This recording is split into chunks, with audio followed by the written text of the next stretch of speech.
if we don't want to deal with things, then we're going to focus on something else. And if there's nothing else to focus on, we're going to create that thing to focus on.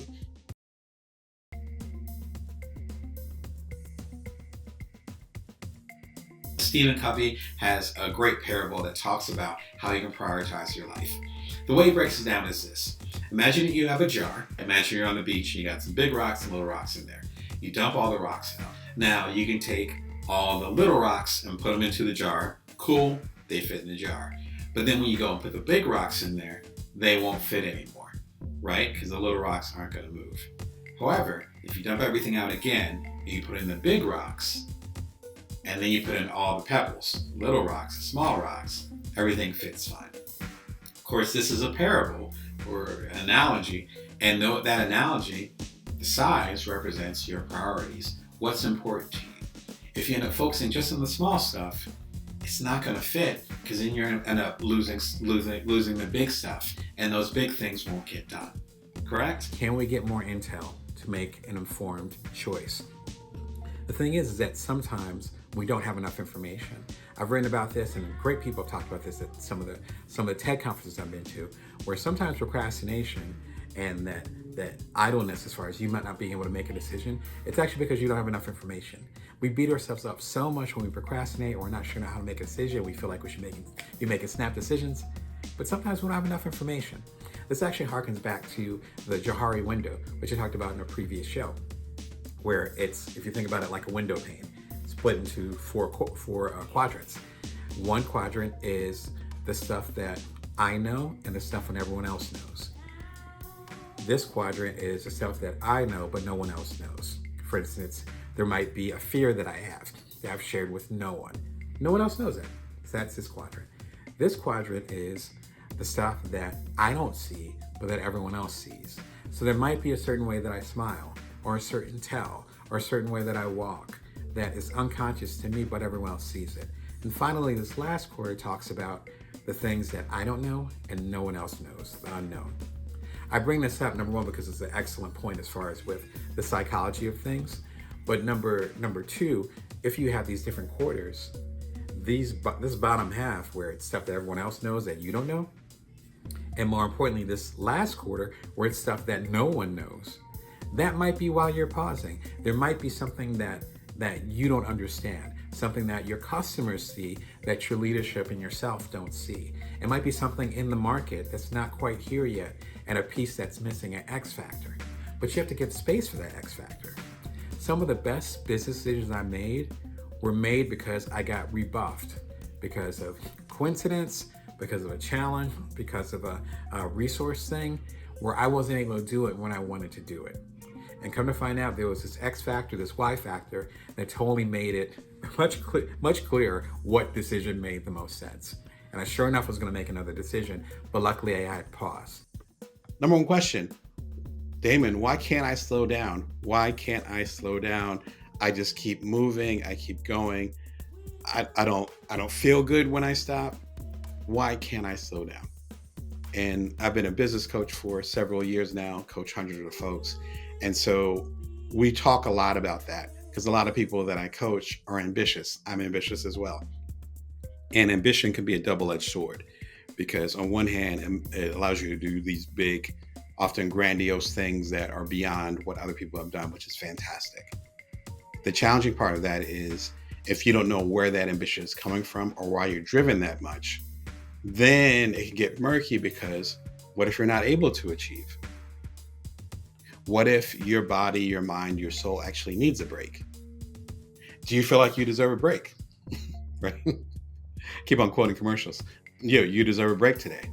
But do you feel like you deserve a break? And so it really quickly becomes more psychological, not like, oh, I'm a person who doesn't need to rest. Everyone needs to rest. Let's cut that out. Nope. As I was talking to someone else earlier this week, that hustle culture is out the window. We're over that.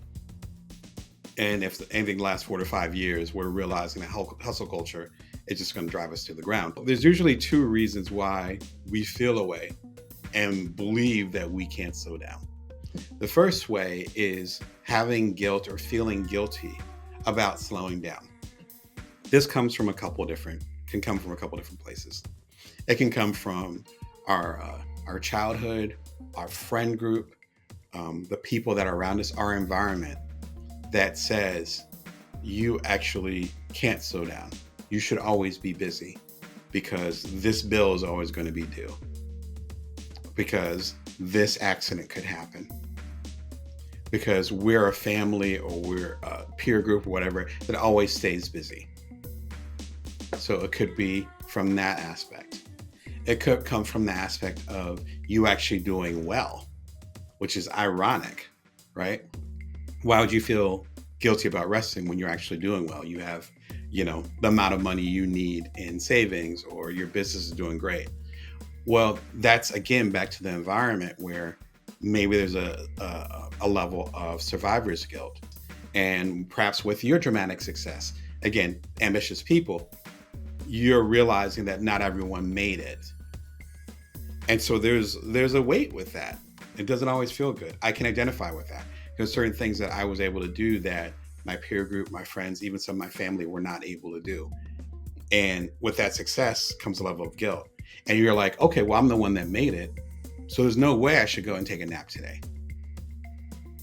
Well, if you don't take that break, it doesn't have to be a nap, but it doesn't have to be a supersized thing. But if you don't take that break, then you're actually not going to be able to show up for the people that you might feel guilty about leaving behind or being in their situations.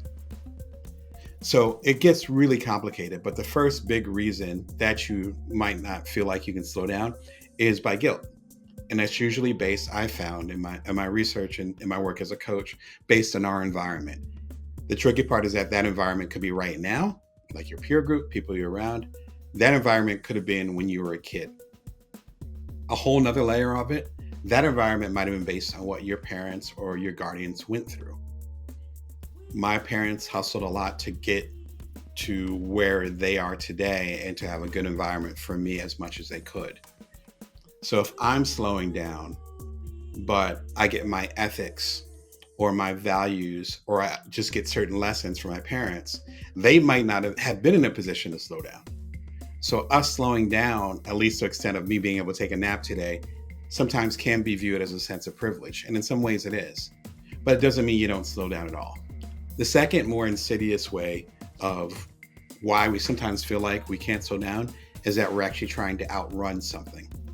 And I don't mean like, I don't mean like Sha'Carri Richardson, I think I've got her name right, or Usain Bolt. Shout out to both of them. They're both beautiful and amazing. But you're not being a distance runner. You're being a runner in a more abstract, psychological or emotional way. There might have been something traumatic that happened. It might have been something challenging that happened. It might have been a heartbreak or something that you're like, I'm not going to deal with that. But if we're not dealing with our shadow, if we're not dealing with the stuff that have usually feelings, big feelings, and we don't want to deal with it, one of the best or easiest exits, the most common exits, I should say, to not deal with it is to overwork ourselves, because then it forces us to put our focus on something else.